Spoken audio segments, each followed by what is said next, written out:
Selamat pagi, ini video 347. Sebelumnya saya udah jelasin bahwa saya menulis buku yang terakhir berjudul Arsitektur Perang. Membahas kasus yang panjang dan lebar mengenai PIK 2. Jadi kita flashback ya, dulu ada yang namanya kasus pagar laut. Ya, tapi udah beres semuanya. Dan ada 3 menteri itu yang kalah. Menteri ATR itu Nusron Wahid juga mundur, nggak lagi ngurus pagar laut. Menteri KKP Wahyu Trenggono juga mundur. Nah, kenapa mundur? Karena intervensi dari Menteri Perumahan. Jadi Menteri Perumahan menjelaskan bahwa hal-hal ini sudah dihandle oleh Presiden. Jadi 3 menteri aja kalah ya.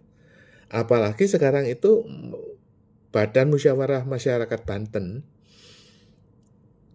yang tidak punya cantelan. Dan itu terus saja menghadap ke Bu Titik Soeharto, Pak Komisi 4, menghadap Pak Adian Napitulu, nggak jelas mau kemana. Jadi kira-kira itu begini konstruksinya ya. Terakhir itu adalah Charlie Chandra. Itu adalah korban. Dia tuh tanahnya itu digusur. Dan dia nggak dapat ganti rugi. Malah dia dijeblosin penjara dan dia membuat sebuah surat perdamaian. Dia akan mencabut tuntutan yang mengenai hak dia tanah itu di PIK 2 dengan syarat dia tidak akan lagi memperkarakan itu.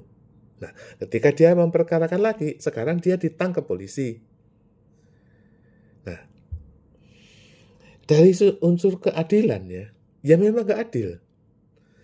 Nggak adil lah, Anda punya tanah diserobot PIK, ya PIK 2, lalu Anda protes, lalu Anda dijemput polisi. Ya udah jatuh tertimpa tangga, memang nggak adil. Tapi Anda nggak bisa melawan otoritas yang memang maunya membela sono gitu loh. Anda nggak bisa melawan otoritas, misalnya Anda melawan Menteri ATR ya. Tapi ketika diperkarakan di polisi, polisinya itu memang ingin membela pihak sono. Jadi sangat sulit sekali Anda seperti melawan tembok Cina. Oleh karena itu konstruksinya itu begini. Kenapa polisi Polsek itu bisa memanggil Charlie Chandra? Dan kekuasaan Polsek itu tegak lurus sampai kepada Bareskrim melawan ATR, BPN melawan Menteri KKP sampai ke Kapolri.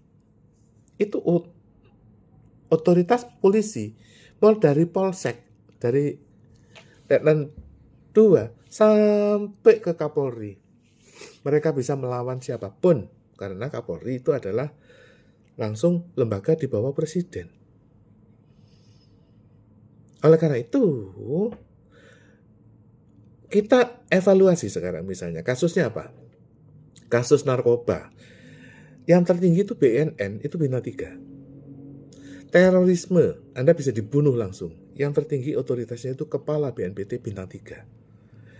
Anda mau menyelundupkan ya sekian juta ton narkoba, Anda berhadapan dengan Badan Keamanan Laut, itu bintang 3. Anda mau menolong kapal tenggelam atau helikopter hilang, itu Basarnas, itu bintang 3. Jadi badan-badan itu bintang 3, BNN, BNPT, bintang 3. Ya, termasuk badan-badan lainnya itu, Badan Bulog juga bintang 3. Nah, sekarang itu juga Dirjen Bea Cukai yang tempat mafia penyelundupan barang impor itu juga Letnan Jenderal bintang 3. Tapi untuk kepolisian dari Polsek sampai ke Bareskrim sampai ke Kapolri itu bintang 4. Oleh karena itu, polisi harus dibagi 2. Ini Anda harus membayangkan ya. Ini polisi. polisi ini nggak bisa dari Polsek terus ke Bareskrim sampai ke Bintang 3. Jadi polisi harus dibagi dua. Polisi sebagai kepolisian daerah, paling mentok itu Kapolwil. Kapolwil itu seperti Pangkogap Wilhan. Bintang 3, kepolisian wilayah. Ya, wilayah mana gitu loh. Jadi nggak bisa Kapolri se-Indonesia bintang 4, nggak bisa.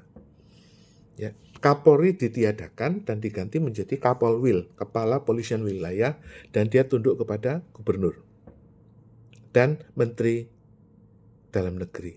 Jadi menteri dalam negeri itu adalah polisi, atasannya polisi. Yang kedua adalah penyidik. Penyidik Bareskrim itu harus level pusat, seperti BNN, BNPT, ya, BIN, itu level pusat. Ini Bareskrim. Dan Bareskrim itu disatukan dengan Denpom. Artinya apa? Artinya yang mengawasi polisi ya internal, seperti Anda menyidik Angkatan Laut, Darat, Udara, dan Bareskrim disatukan. Sehingga di dalam sini ada kontrol. Artinya kepalanya gantian nanti dari polisi, darat, laut, udara. Jadi dengan demikian kekuatan ini semua dipimpin bintang 3. Jadi Bareskrim itu adalah badan nasional penyelidikan reserse dan kriminal. Yang kedua adalah kepolisian wilayah yang mengurusi daerah-daerah. Dengan demikian, dua otoritas ini itu dua badan yang berbeda. Kalau misalnya polisi nangkap koruptor, ketemu di Cisarua misalnya, itu harus dioper kepada Bareskrim. Tapi ini ganti kamar. Dengan demikian, nggak bisa Charlie Chandra ditangkap sama Polsek, terus dibelain sampai ke Kapolri. Nggak bisa. Nggak bisa. Jadi, tuduhan dari kasusnya Charlie Chandra ini hanya mentok di wilayahan aja. Seperti wilayahan kita itu Pantai Nakapo adalah seperti Pangkogap Wilhan 1, Kapolwil 1. Nggak bisa terus jujuk atas sampai ke Kapolri, sampai ke Presiden. Dengan demikian, ini akan membuat berimbang, sehingga apa? Polisi masih punya Bareskrim, polisi masih punya Kapolwil.